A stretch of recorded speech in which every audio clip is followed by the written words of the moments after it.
how did you find Christ? How did you find the church? All that. So I pretty much grew up in the church. Mm-hmm. Uh Born and raised, man. Born and raised. All my life, and I wouldn't say that I didn't really find Christ until I would say like I was in college. And in college, man, I was going through a lot. I was really, really broke. I was poor, man. you know, and I was really like coping with depression and things like that with alcohol, substance abuse, alcohol, weed, a lot. And in that time frame, I kind of like backslid from the church or whatever, from my faith. I still believed in God, but I wasn't as active as I was. Right.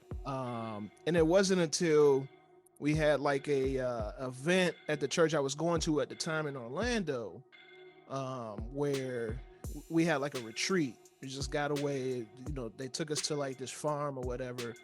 No technology, no nothing. We had to lock our cell phones away for like 4 days. Yeah, like I think it's like 3 days.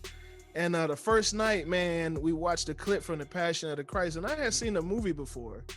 But they showed a clip of the Passion of the Christ, and then afterwards they like passed out this sheet of paper with like, all these different sins on there. Lying, stealing, sexual immorality type stuff, and it was like, be honest, check it off, blah, blah, blah, but check off, stuff that you dealt with or dealing with right now. So, I was honest, I checked it off.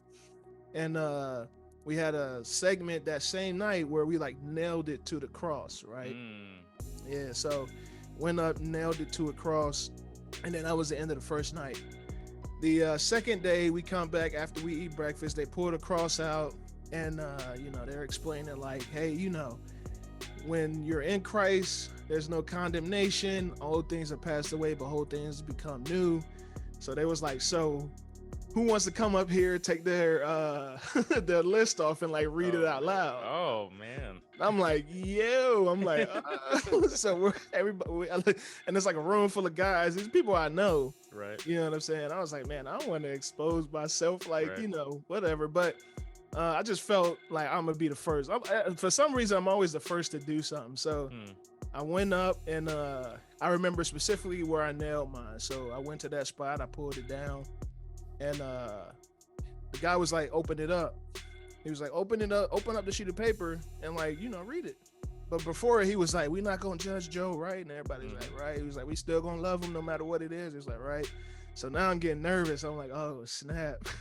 So I opened it up, man, and the sheet of paper was blank. Blank, wasn't it? Oh, it was blank. But then he was like, hold it up to the light. And I was like, all right, cool. So I hold it up to the light, and then like magic marker, it said, you're forgiven. Wow. And I'm like,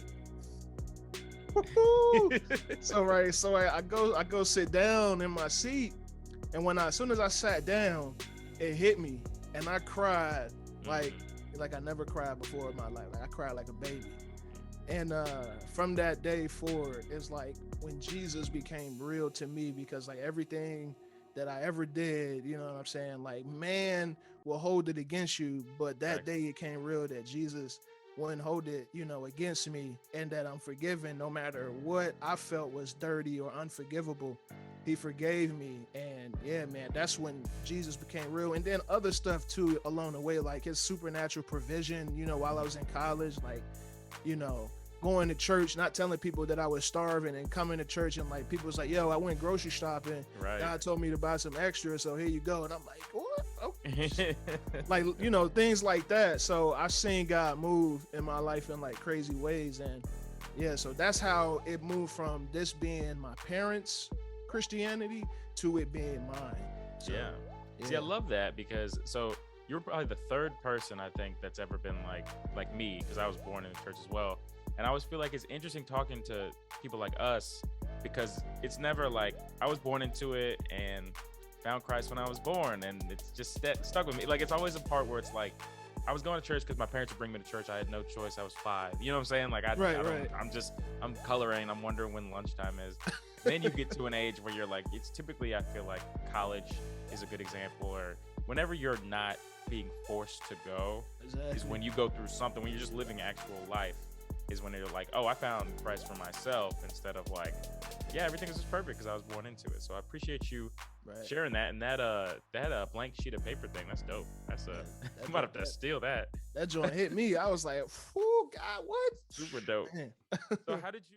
Not gonna lie, so when I was younger, I would say like, you know how we all go through this identity crisis type thing when we're younger? That's good. Like, yeah, kind of. Like you don't want to be like Friends, indie friends. Oh, okay.